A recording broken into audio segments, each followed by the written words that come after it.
What's up, everyone? Welcome back to the channel. Like always, like and subscribe, leave a comment down below. Hit the notification bell. Today I want to talk about Star Trek Deep Space Nine Unity. This was book number 13 in the Litverse list, I believe. And by far my favorite book of the month. And quite possibly my favorite book in the Litverse list as a whole. The way everything comes together from way back in the first two Avatar books. This was written by S.D. Perry, as well as those first two Avatar books on the Litverse list. Everything comes together that starts in those first two books, finally.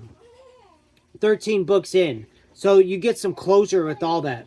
The book was fantastic. So basically, it's leaving off where Rising Sun kind of sets it up with Jake Sisko returning to Deep Space Nine, and then he's with the Kai Opaka Sulan lady or whatever, Opaka, and, you know, they're going back to Bajor or whatever. I'm butchering names, you know, whatever. And how many times can I say you know? You know, that bothers me so much. I try not to say and and I know I just said it again. Anyways, the wife's laughing at me. Anyways, don't let it detract from how awesome the book was. Straight up 11 out of 10. It was an awesome book. My favorite book of the month for sure. I had a great time with it. It was a fast read. And it was just, Jake Sisko's back. You're also following Ro as she's trying to figure out what she wants to do. Does she want to leave with Quark off of, you know, Deep Space Nine and go out on their own? And, you know, they're trying to, you know, navigate that weird relationship. You have Wex, who stays on Deep Space Nine, and she's developed a relationship with Tyranitar, which is strange in itself, but there's a whole reason. And it's crazy, the ending, how it comes together and you find everything out. I won't spoil that part for you.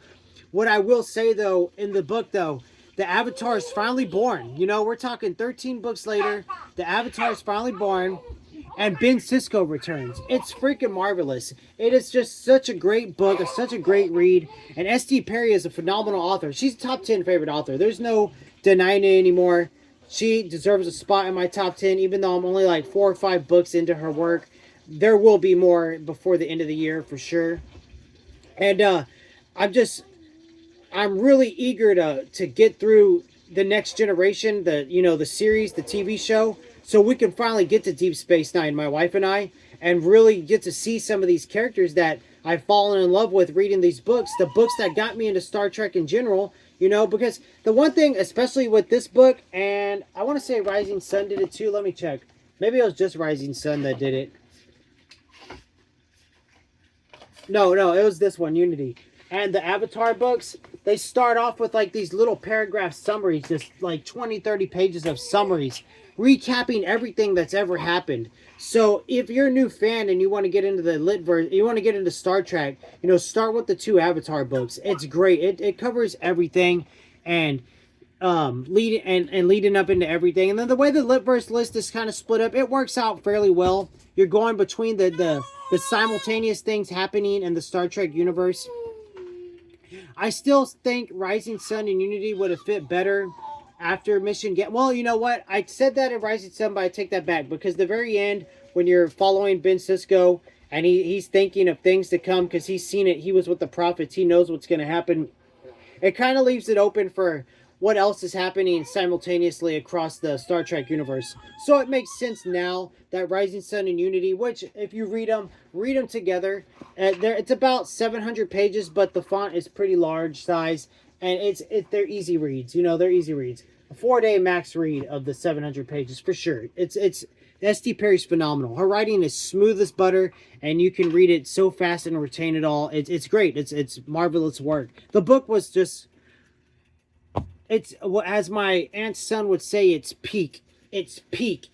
The book was just on another level. S.D. Perry knocked it out of the park. There's no doubt about it. It was an amazing read. And I would say, as far as the Litverse goes, I can name them all right now. The 2 Avatar books, the 4 Mission Gammas, the 2 Voyager books that come in there, and then Rising Sun and Unity are all the best ones so far. But they've all been phenomenal. Like, this is just... I don't know how the Voyager books I have coming up next in the Litverse list are going to outdo it. But then again, that's another amazing author who's slowly working her way to my top 10 with Christy Golden. But S.D. Perry, she did a great job. I had a fantastic time. I mean, I couldn't stop reading it once I really got into it. And the end of the book is just great. Oh, and the basic plot of the book, let me just mention that. I haven't even talked about the actual plot. It leaves off where Mission Gamma 4 ends, and they're dealing with what they think is well, they don't know yet. But no, they do know. The parasites have infected Deep Space Nine and Bazoor. And they want to take over the Trill species and just annihilate everybody, these parasites. Basically, the parasites are pretty much similar to, if you've seen my favorite all-time Star Trek Next Generation episode. What was it called?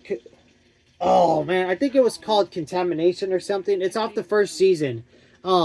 It's nothing to do with the book called Contamination. I might have the title wrong, but it's like episode 23 or something in season 1, and it is brutal. It's the most psychotic Star Trek episode we've seen to date. It's insanely awesome. I loved it. It was like, we're probably going to watch that episode every October for Halloween month, because it's like a scary, it's like horror. It's absolutely, it's bonkers. It's insane. But this book, so those parasites are back, and that's, you know, that's the plot of the book. They're trying to figure out how to go with that. Cass is getting ready to have the baby, which is the Avatar. And then,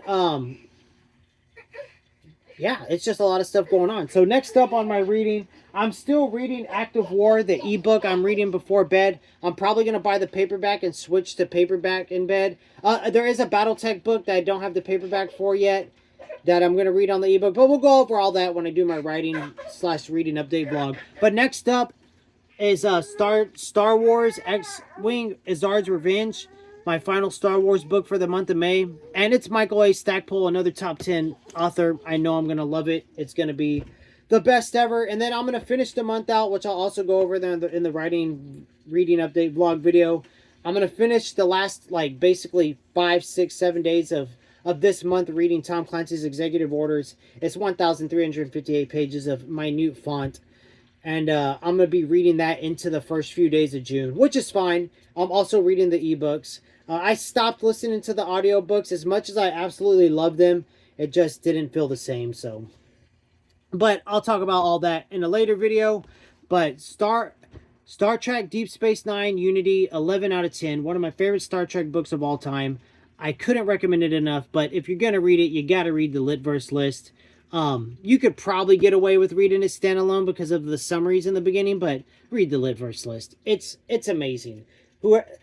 The fans that put it together just did a fantastic job, and it's hard for me to break off from it and read like the episodic novels. I love some original series in TNG, just the series novels, and I got my second Deep Space Nine book number 2 in the basically episode type novels. So we'll see. You know what I mean? I got quite a few books. There's a ton of books in the Litverse list, so I'm gonna keep trucking. But that's the video today, guys. Like and subscribe. Leave a comment down below. Later.